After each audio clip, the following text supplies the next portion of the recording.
تیرا کلام رہے گا قائم پہاڑ جب نہ رہے خدایا، تیرے منہ کی ایک بات بھی ٹلے گی نہ چاہے کچھ بھی ہو، تیری مان دیے ہے زندہ سونے سے بھی قیمتی، میرا دل یہ دے گواہی ہے یہ کتاب عظیم، نازل کرے اپنا کلام شکستہ دلوں کو سکون ملے، تاریکی دور ہو میری راہیں روشن کر، دل اپنا کلام کثرت سے اے خدا بدل دے، رہائی دے کثرت سے پھل ملاؤ، کلام رہے گا قائم پہاڑ جب نہ رہے خدایا، تیرے منہ کی ایک بات بھی ٹلے گی نہ چاہے کچھ بھی ہو۔ عزیز ناظرین، میں ایاد ظریف آپ تمام دیکھنے والوں کو ہمارے روز کے بائبلی مطالعاتی پروگرام کی نئی قسط میں خوش آمدید کہتا ہوں۔ عزیزو، آج ہم ایوب کی کتاب میں سے 27ویں اور پھر 28ویں باب کا مطالعہ کریں گے۔ یہ کتاب غم اور غم کا بھید کھولنے والی کتاب ہے۔ میں بتانا چاہتا ہوں کہ 26ویں باب سے 28ویں باب تک ایوب اپنی رائے کا اظہار کرتا ہے ان تمام واقعات پر جو اس کے ساتھ پیش آئے، اور جو کچھ خدا نے اس کے ساتھ کیا ہم ایوب کی انہی باتوں کا مطالعہ کریں گے۔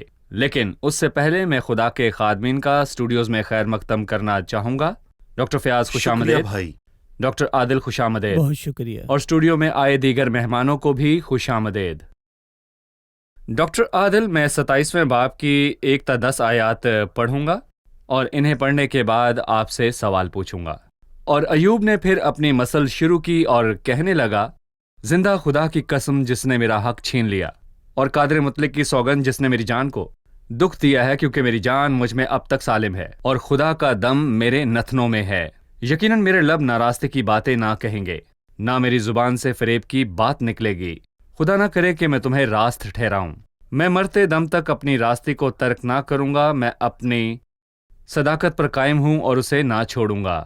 جب تک میری زندگی ہے میرا دل مجھے ملامت نہ کرے گا، میرا دشمن شریروں کی مانند ہو اور میرے خلاف اٹھنے والا ناراستوں کی مانند، کیونکہ گو بے دین دولت حاصل کر لے تو بھی اس کی امید کیا ہے جب خدا اس کی جان لے لے؟ کیا خدا اس کی فریاد سنے گا جب مصیبت اس پر آئے گی؟ کیا وہ قادر مطلق میں مسرور رہے گا اور ہر وقت خدا سے دعا کرے گا؟ بھائی، ان آیات کے متعلق ہمیں بتائیے۔ بھائی ایاد، میں یہ کہہ سکتا ہوں کہ ایوب 2 بہت اہم باتوں پر زور دیتا ہے۔ وہ اپنے دوستوں سے مخاطب تھا اور وہ اپنے بارے میں بات کر رہا تھا۔ وہ 5ویں آیت میں اپنے دوستوں سے مخاطب ہے، اور جب اس نے کہا کہ خداوند کرے کہ میں تمہیں راست ٹھہراؤں، اس کا مطلب کیا ہے؟ اس کا مطلب جو الزام اس میں پر تمہیں لگا راست رہے تھے ٹھہراؤں کہ میں تمہیں راست ٹھہراؤں، وہ بالکل متفق نہ ہوا جو کچھ انہوں نے کہا۔ وہ اپنے راست باز ہونے پر آخر تک نہ ڈرا، اور اس نے کہا کہ میں مرتے دم تک اپنی راستی کو ترک نہ کروں گا، میں اپنی صداقت پر قائم ہوں اور اسے نہ چھوڑوں گا۔ آنے والی آیت بہت ہی مشکل ہے۔ وہ کہتا ہے، جب تک میری زندگی ہے میرا دل مجھے ملامت کرے گا۔ کیا یہ ممکن ہے؟ کیا یہ ممکن ہے کہ ساری زندگی اس کے ذہن میں کوئی غلط سوچ نہ آئی؟ کیا یہ ممکن ہے کہ ساری زندگی اس نے کبھی کوئی غلط لفظ نہ بولا؟ ایوب کو حلیمی اور خاکساری کی شدید ضرورت تھی۔ اگر وہ خاکسار ہوتا تو کلام کی وہ بات اس کے اندر پوری ہوتی۔ شکستہ روح خدا کی قربانی ہے، اور خدا تو شکستہ اور خستہ دل کو حقیر نہ جانے۔ صحیح، شکریہ۔ دیکھیں، 2 باتوں نے میری توجہ کو جکڑا ہے۔ جب اس نے خداوند کے متعلق بات کی تو اس نے بہت مشکل الفاظ کہے کہ زندہ خدا کی قسم جس نے میرا حق چھین لیا، خدا نے اس کا حق چھین لیا، اور قادر مطلق کی قسم جس نے مجھے دکھ دیا ہے، اور وہ خدا کو اب تک ظالم اور نا انصاف جانتا ہے۔ اور جس آیت پر ڈاکٹر عادل نے تبصرہ کیا وہ بھی بہت مشکل بات ہے کہ جب تک میری زندگی ہے میرا دل مجھے ملامت نہ کرے گا۔ ڈربی ترجمے میں لکھا ہے کہ میرا دل مجھے ہرگز ملامت نہ کرے گا۔ میں نے اپنی زندگی کے ایسا نہیں ایام ہوتا میں کہ میرا کاملیت ضمیر کو مجھے پایا۔ ملامت نہ کرے۔ بھائی فیاض، 11ویں آیت سے لکھا ہے، میں تمہیں خدا کے برتاؤ کی تعلیم دوں گا اور قادر مطلق کی بات نہ چھپاؤں گا۔ دیکھو، تم سبوں نے خود یہ دیکھا ہے، پھر تم بالکل خود بین کیسے ہو گئے؟ خدا کی طرف سے شریر آدمی کا حصہ اور ظالموں کی میراث جو وہ قادر مطلق کی طرف سے پاتے ہیں یہی ہے۔ اگر اس کے بچے بہت ہو جائیں تو وہ تلوار کے لیے ہیں، اور اس کی اولاد روٹی سے سیر نہ ہوگی. اس کے باقی لوگ مر کر دفن ہوں گے اور اس کی بیوائیں نوحہ نہ کریں گی. چاہے وہ خاک کی طرح چاندی جمع کر لے اور کثرت سے لباس تیار کر رکھے، وہ تیار کر لے، پر جو راست ہیں وہ ان کو پہنچیں گے، اور جو بے گناہ ہیں وہ اس چاندی کو بانٹ لیں گے. اس نے مکڑی کی طرح اپنا گھر بنایا اور جھونپڑی کی طرح جسے رکھوالا بناتا ہے. وہ لیٹتا ہے دولت مند، پر وہ دفن نہ کیا جائے گا. وہ اپنی آنکھ کھولتا ہے اور وہ ہے ہی نہیں. دہشت اسے پانی کی طرح آ لیتی ہے، رات کو طوفان اسے اڑا لے جاتا ہے. مشرقی ہوا اسے اڑا لے جاتی ہے اور وہ جاتا رہتا ہے اور وہ اسے اس کی جگہ سے اکھاڑ پھینکتی ہے، کیونکہ خدا اس پر برسائے گا اور چھوڑنے کا نہیں. وہ اس کے ہاتھ سے نکل بھاگنا چاہے گا. لوگ اس پر تالیاں بجائیں گے اور سسکار کر اسے اس کی جگہ سے نکال دیں گے. کیا کہیں گے آپ جو گناہ گاروں کو بری کر دیتا ہے اور راست بازوں کو گناہ گار ٹھہراتا ہے؟ تو آپ ان الفاظ کے متعلق کیا کہیں دیکھیں، گے؟ دراصل وہ بات کو دوستوں پر پلٹانے کی بات کر رہا ہے. اس نے ان سے کہا کہ وہ اس پر الزام لگاتے ہیں کہ وہ مجرم ہیں، لیکن در حقیقت وہ خود مجرم ہیں اور وہ غلط طور پر بات کرتے ہیں. اور اس نے کہا کہ انہیں لگتا ہے کہ ان کے پاس خدا کا حقیقی علم ہے، لیکن وہ ان سے کہتا ہے میں تمہیں خدا کے برتاؤ کی تعلیم دوں گا، یعنی کہ خدا کے اختیار کی تعلیم. اور اس نے کہا کہ انہیں لگتا ہے کہ وہ خدا اور انسان کے برتاؤ کو بخوبی جانتے ہیں. اس نے ان سے کہا کہ تم نے مجھے بتایا کہ شریر خدا سے کیا پائے گا، لیکن اب میں تمہیں بتاؤں گا کہ شریر خدا سے کیا پائے گا. اور پھر اس نے انہیں بتایا، اور میں یہاں پر یہ کہوں گا کہ انہیں وہ بیان کرنا چاہیے تھا جو انہوں نے دیکھا، نہ کہ وہ جو انہوں نے تصور کیا. اور اسی لیے وہ 12ویں آیت میں کہتا ہے، دیکھو تم سبوں نے خود یہ دیکھا ہے، پھر تم بالکل خود بین کیسے ہو گئے. اور خدا کی طرف سے شریر آدمی کا حصہ ہے. اور بائبل کے ترجموں میں یہ لکھا ہے کہ لیکن تم نے یہ سب اپنی آنکھوں سے دیکھا ہے، سو تم ایسی بیکار سی باتیں کیوں کر کہتے ہو. میرا خیال ہے اس کا یہ مطلب ہے کہ وہ اس کی ساری زندگی سے واقف تھے اور انہوں نے اس کے برتاؤ کو دیکھا، لہٰذا وہ کیوں اپنے ذہن سے بنا کر ایسی باتیں کر رہے ہیں. وہ کیوں نہیں کہتے کہ جو کچھ انہوں نے دیکھا انہوں نے تصور کیا کہ شریروں سے خدا ایسے پیش آتا ہے. پھر اس نے بتایا خدا شریروں کے ساتھ کیا کرے گا، اور وہ کہنے لگا کہ ہو سکتا ہے کہ خدا شریروں کے بچوں کو مار ڈالے اور اس پر غربت کو لے آئے، اور وہ امیری کی حالت میں سوئے لیکن جب وہ جاگے تو وہ غریب ہو جائے. سو وہ ان سب باتوں کی فہرست بناتا ہے جو شریروں پر آ سکتی ہیں. جو کچھ انہوں نے کہا وہ اور اس سے بڑھ کر بھی. اس نے انہیں واضح طور پر بتایا کہ ان باتوں کا اطلاق اس پر نہیں ہوتا. مطلب یہ تمام باتیں میرے لیے نہیں ہیں، چاہے یہ باتیں اس کے ساتھ پیش آئیں، کیونکہ جب اس نے کہا دہشت اسے پانی کی طرح آ لیتی ہے، رات کو طوفان اسے اڑا لے جاتا ہے. طوفان اس کے گھر کو در حقیقت اڑا لے گیا تھا اور اس کے بچوں کو تباہ کر دیا تھا، لیکن چاہے یہ باتیں فقط شریروں کے ساتھ ہی پیش شریر آتی نہیں ہیں، رہا. اور وہ صحیح. اپنی زندگی کے کسی بھی دن سے شرمندہ نہیں ہے اور نہیں کہہ سکتا کہ کوئی دن ایسے ہی چھوٹ گیا جس میں اس نے فلاں جی. گناہ کیا تھا. ہم ایک وقفے کے بعد مہمانوں کے سوالات کے ساتھ حاضر ہوں گے. ناظرین، ایک چھوٹا سا وقفہ لیں گے اور پھر آپ کی خدمت میں دوبارہ حاضر ہوں گے. ایوب اس کتاب کی طویل ترین گفتگو کرنے میں سبقت لے گیا. 6 ابواب کے اندر اس نے خدا کی عکاسی کی اور ایک خوبصورت نظم کے ذریعے ایک ہی بار میں خدا پر بھروسہ کرنے کی اپنی قابلیت کو بیان کر دیا. سو وہ بلدد کی آخری دلیل کو غلط ثابت کرنے لگا، یہ جانتے ہوئے کہ وہ موضوع سے ہٹ کر ہے. پھر ایوب نے بلدد اور باقی دوستوں سے کہا کہ وہ خدا کے متعلق سب کچھ نہیں جان سکتے، کیونکہ حکمت کا منبع زندگی یا انسانی سوچ نہیں بلکہ خدا ہے.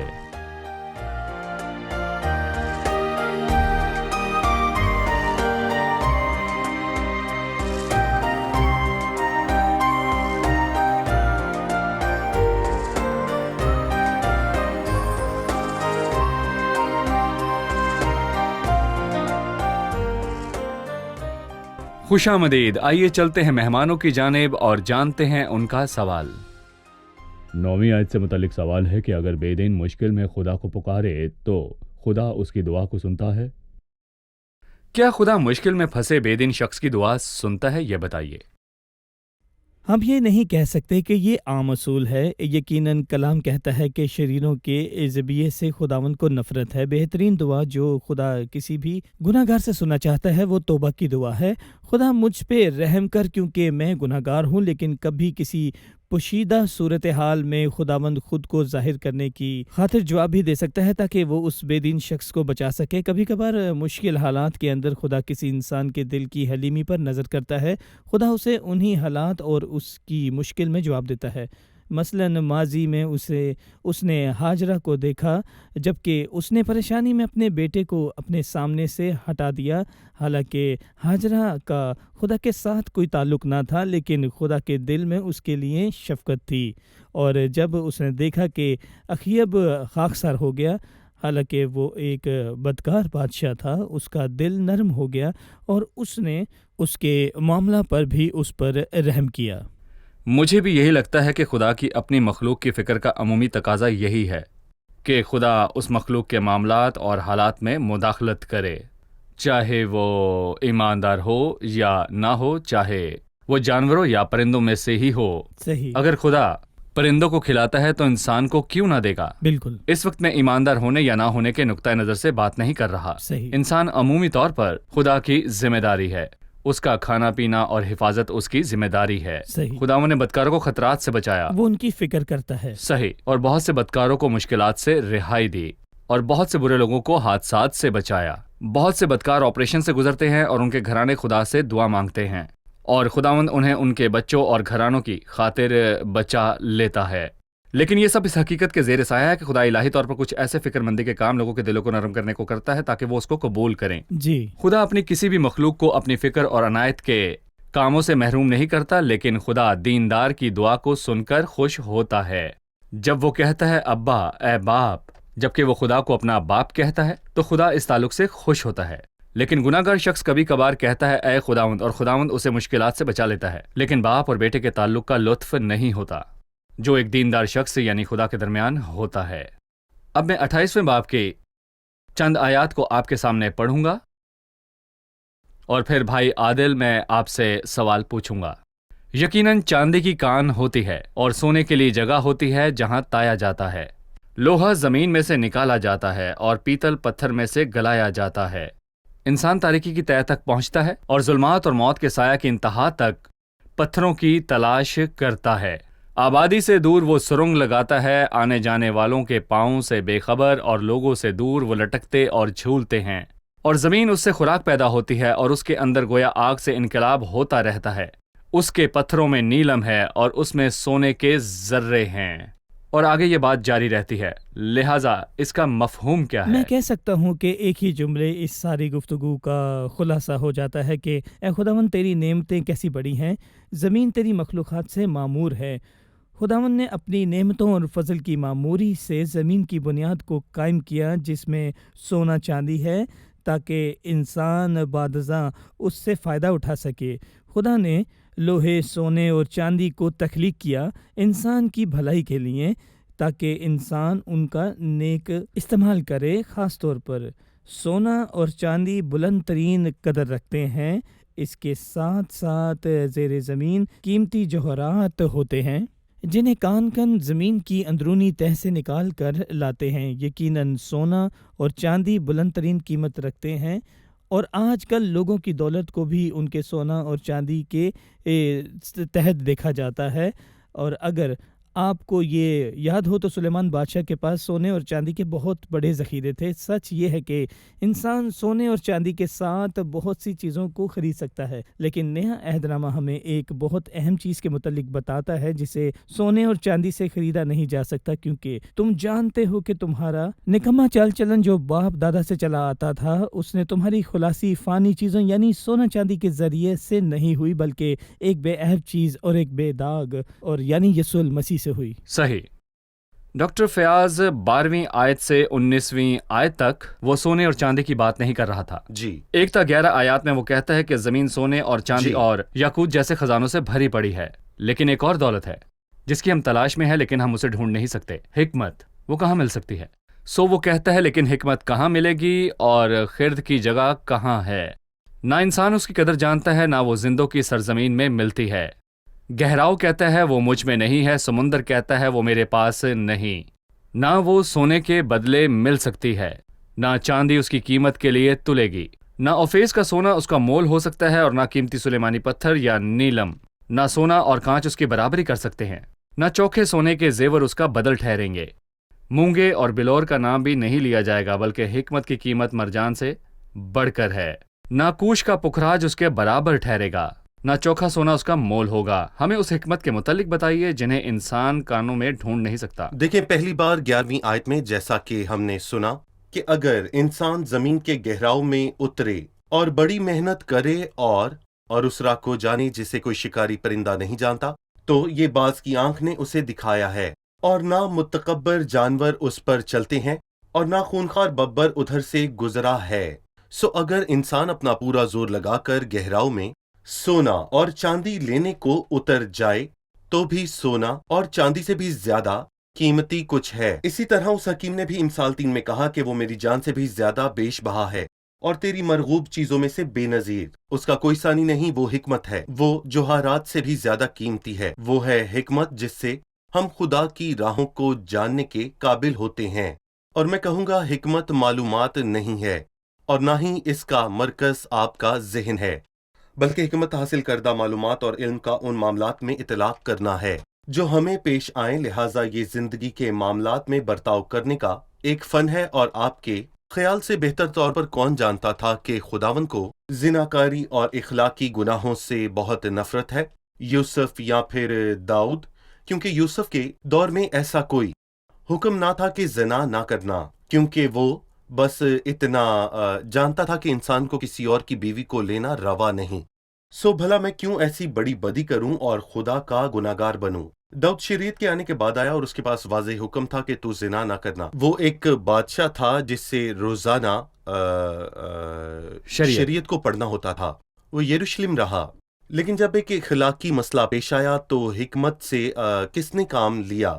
میں یہاں کہوں گا کہ ان دونوں کے پاس بہت زیادہ علم تھا، لیکن جس نے حکمت سے کام لیا وہ داؤد نہ تھا، جس نے حکمت سے کام لیا وہ یوسف تھا۔ وہ اپنی پوشاک اس کے ہاتھ میں چھوڑ کر بھاگ نکلا۔ لہٰذا حکمت اس علم کو استعمال کرنے کا فن ہے جو ہم نے مختلف حالات میں حاصل کیا۔ سو حکمت کتنی اہم ہے؟ اتنی اہم ہے کہ ہم اپنا سب کچھ دے کر اس سے حاصل کریں، جیسے سبا کی ملکہ نے کیا۔ اور جب سبا کی ملکہ نے خداوند کے نام کی بابت سلیمان سے شریعت سنی تو وہ آئی تاکہ وہ مشکل سوالوں سے اسے آزمائے، اور جب اس نے حکمت کو دیکھا تو اس نے سیکھا، اس نے سونے اور چاندی اور جواہرات اور یاقوت سے قیمت ادا کی، اور اس نے تجارت سے حکمت حاصل کی۔ تجارت کر کے حکمت لینے کا مطلب ہے کہ خدا کی حکمت کو پانے کے لیے کوشش اور مشقت کرنا، جو بائبل مقدس میں موجود صحیح ہے۔ شکریہ۔ ہم ایک وقفے کے بعد مہمانوں کے سوالات کے ساتھ پھر حاضر ہوں گے۔ ناظرین، ملتے ہیں ایک چھوٹے سے وقفے کے بعد، ہمارے ساتھ رہیے۔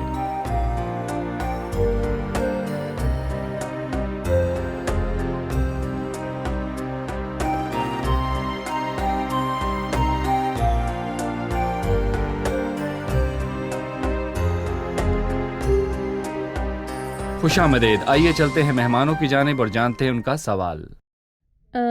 خدا کا انسانوں خاص کر غیر ایمانداروں کی پرواہ کرنا، بہت سے لوگ خدا سے اپنے عقیدے اور نظریے کی بنیاد پر ڈرتے ہیں، اور خداوند انہیں بہت برکت دیتا ہے اور یہ ان کے لیے صحیح راہ پر چلنے کا ثبوت بن جاتا ہے۔ کیا شیطان اس کا استعمال کرتا ہے انہیں بتانے کے لیے کہ خدا انہیں برکت دے رہا ہے؟ جی بھائی، اس پر آپ کیا کہیں گے؟ ہم اس سے انکار نہیں کرتے کہ خداوند کچھ بدکار لوگوں کے ساتھ وقتی بھلائی تو کرتا ہے، کیونکہ بائبل کا قانون یہ ہے کہ آدمی جو کچھ بوتا ہے اسے کاٹے گا۔ سو کچھ لوگ جن کا خداوند کے ساتھ تعلق نہیں ہے، لیکن ہو سکتا ہے کہ وہ فلاح و بہبود کے کاموں میں مصروف ہوں، جیسے کہ بیماریوں یا غریب لوگوں کی امداد کرنا، اور خداوند زمین پر انہیں اس کا اجر دیتا ہے۔ یہ سچ ہے کہ اسے لگ سکتا ہے کہ یہ وقتی بھلائی خدا کے ساتھ راضی کرنے کا اشارہ ہے، لیکن ایک اور طرف دیکھا جائے تو خدا اسے چھوڑتا نہیں ہے۔ خدا ایک دو بار اپنی آواز پہنچاتا ہے، نہ صرف وقتی بھلائی کے لیے، بلکہ وہ ایک سے زائد طریقوں سے واضح طور پر اپنی آواز اس تک پہنچاتا ہے اور بتاتا ہے کہ اس بھلائی کے باوجود جو تیرے پاس ہے تو گناہ گار ہے اور تیرے پاس کوئی غرض نہیں۔ جی صحیح۔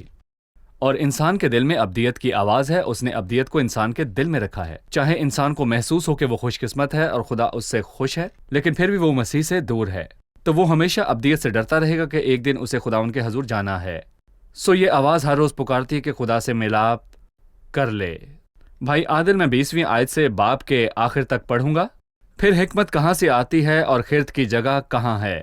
جس حال کہ وہ سب زندوں کی آنکھوں سے چھپی ہے اور ہوا کے پرندوں سے پوشیدہ رکھی گئی ہے۔ ہلاکت اور موت کہتی ہیں، ہم نے اپنے کانوں سے اس کی افواہ تو سنی ہے۔ خدا اس کی راہ کو جانتا ہے اور اس کی جگہ سے واقف ہے، کیونکہ وہ زمین کی انتہا تک نظر کرتا ہے اور سارے آسمان کے نیچے دیکھتا ہے تاکہ وہ ہوا کا وزن ٹھہرائے، بلکہ وہ پانی کو پیمانے سے ناپتا ہے۔ جب اس نے بارش کے لیے قانون اور ردت کی، برق کے لیے راستہ ٹھہرایا، تبھی اس نے اسے دیکھا اور اس کا بیان کیا۔ اس نے اسے قائم کیا بلکہ اسے ڈھونڈ نکالا، اور اس نے انسان سے کہا، دیکھ خداوند کا خوف ہی حکمت ہے اور بدی سے دور رہنا خیرد ہے۔ میں جاننا چاہوں گا کہ یہ آیات ہمیں حکمت کے متعلق کیا بتاتی ہیں۔ اس نے 20ویں آیت میں ایک سوال کیا کہ پھر حکمت کہاں سے آتی ہے۔ پہلے وہ غلط جگہوں پر اس کی تلاش کرتا رہا۔ جب اس نے آیت 14 میں کہا، گہراؤ کہتا ہے وہ مجھ میں نہیں ہے، سمندر کہتا ہے وہ میرے پاس نہیں ہے، اس نے غلط مقامات پر اسے ڈھونڈا جہاں وہ موجود نہیں تھی۔ حکمت کسی زمین مقام میں موجود نہیں، بلکہ اسے تلاش کرنے کے لیے آپ کو آسمان پر دیکھنا ہوگا۔ حکمت نیچے سے نہیں آتی، بلکہ حقیقی حکمت آسمان سے آتی ہے۔ اس لیے 20ویں آیت میں پوچھے گئے سوال کا جواب کہ حکمت کہاں سے آتی ہے، یعقوب کے خط کے پہلے باب کی 5ویں آیت میں ملتا ہے۔ یعقوب اس کا جواب دیتا ہے، لیکن اگر تم میں سے کسی میں حکمت کی کمی ہو تو خدا سے مانگے جو بغیر ملامت کے سب کو فیاضی کے ساتھ دیتا ہے، وہ حکمت دے گا، اور اس کا مذبح زمینی نہیں بلکہ آسمانی ہے۔ لیکن دوسری شاندار بات 8ویں آیت میں ہے، حقیقی حکمت ایک شخص کی زندگی میں ظاہر ہوتی ہے جو خدا سے ڈرتا ہے۔ اس لیے وہ ایک خوبصورت بات کہتا ہے کہ خداوند کا خوف حکمت کا شروع ہے۔ اور یہاں وہ 23ویں آیت میں کہتا ہے کہ خدا اس کی راہ جانتا ہے۔ اگر ہمیں حکمت سمندر یا گہرائی میں نہیں ملتی تو ہم اسے خدا سے پا سکتے ہیں، صحیح، کیونکہ وہ اس کی راہ جانتا ہے۔ اس کے پاس بالکل، اس کی مجھے راہ خدا کو کے پاس جانا ہے۔ جی۔ صحیح، تم خدا مسیح آپ کو یسوع میں برکت ہو دے۔ جو ہمارے لیے خدا کی طرف سے حکمت ٹھہرا۔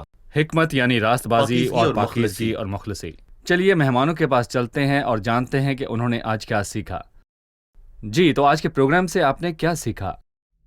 خدا کا گناہ گاروں سے پیش آنے کا تصور ہمیں سکھایا جاتا تھا کہ جو بے ایمانی کرتا ہے کامیاب نہیں ہوتا، اور جو غلط کام کرتا ہے اسے کامیابی نہیں ملتی۔ لیکن میں بے ایمانوں کی کامیابی کے متعلق سوچتی تھی کہ کبھی کبھار خدا ایسا ہونے دیتا ہے، اور اس کے بعد میں نے جانا کہ خدا کا گناہ گاروں کے ساتھ بھلائی سے پیش آنا اس کا اپنی آواز ان تک پہنچانے کا ایک ذریعہ ہو سکتا ہے، اور اسے یہ بتانے کے لیے کہ وہ جو کر رہا ہے وہ غلط ہے، اور یہ اس کی ابدیت کی آواز بھی ہو سکتی ہے جو انسان کے اندر ہے، جو اسے یہ احساس دلاتی ہے کہ ان غلط کاموں کے باوجود جو وہ کر رہا ہے خدا اسے نعمتیں اور فضل دیتا ہے۔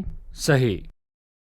میں نے سیکھا کہ ہمیں روحانی فخر نہیں کرنا چاہیے یا خود کو اوروں سے بڑھ کر نہیں جاننا چاہیے، کیونکہ فخر جو ہے وہ بربادی کو لاتا ہے۔ صحیح۔ اس نے اس باب میں یاقوت اور جوہرات کی بات کی ہے، اور اس کے بعد وہ حکمت کی بات کرتا ہے۔ میں سوچ رہی تھی کہ اس نے ایسا کیوں کیا، اس نے یاقوت اور جوہرات کا تذکرہ کرنے کی حکمت کا ذکر کیوں کیا۔ یہ مختلف چیزیں ہیں، لیکن مجھے بھائی فیض کی بات پسند آئی جب انہوں نے امثال کی آیت کو لے کر یاقوت اور حکمت کے تعلق کو بیان کیا کہ وہ یاقوت سے زیادہ بیش بہا ہے۔ اس سے پتہ چلتا ہے کہ خدا کا کلام با ترتیب ہے۔ جی، صحیح۔ میں نے سیکھا کہ حکمت کا منبع خدا ہے، نہ کہ باپ دادا کی باتیں، حتیٰ کہ شریعت بھی نہیں ہے۔ جی، خدا ہی حکمت کا منبع ہے۔ شکریہ، خداوند آپ کو برکت دے۔ خادمین کا بھی شکریہ۔ اگلے پروگرام میں پھر ملاقات ہوگی۔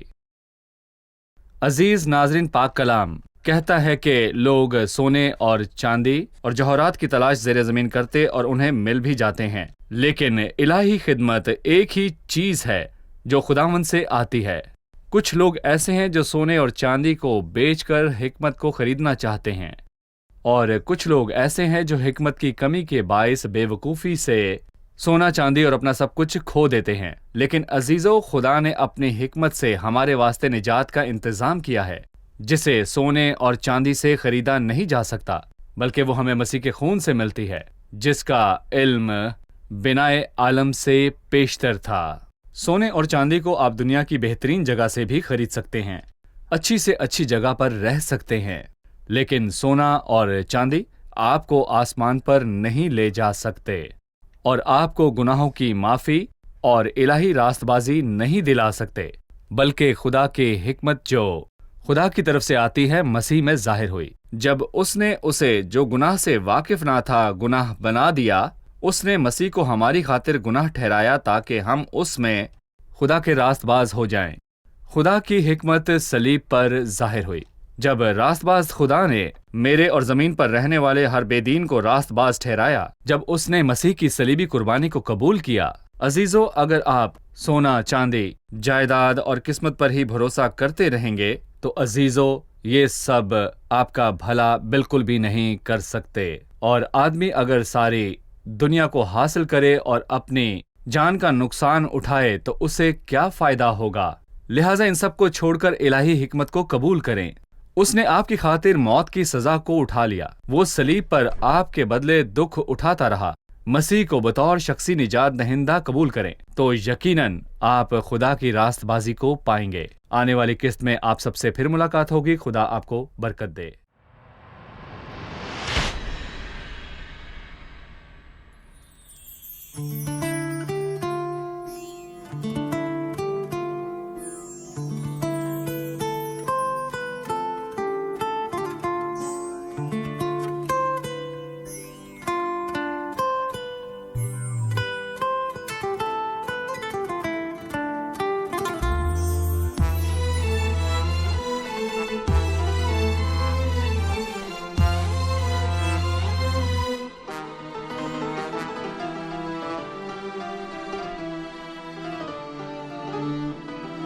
من غيرك بتراب الأرض يقدر يخلق عين لضرير ويرجع لنهار وضي بعد ما عاش للضلمة أسير. من غيرك بتراب الأرض يقدر يخلق عين لضرير ويرجع لنهار وضي بعد ما عاش للضلمة أسير. انت عظيم وقدير، حبك حب كبير، نيرك هاي ما انت حنايم، مش ممكن تتغير يوم، ما بتعجزش ايديك ولا شيء صعب عليك، تشفي بكلمة وتحيي الميت وتفرح قلبي المهموم. انت عظيم وقدير، حبك حب كبير، نيرك هاي ما انت حنايم، مش ممكن تتغير يوم، ما بتعجزش ايديك ولا شيء صعب عليك، تشفي بكلمة تحيي الميت وتفرح قلبي المهموم.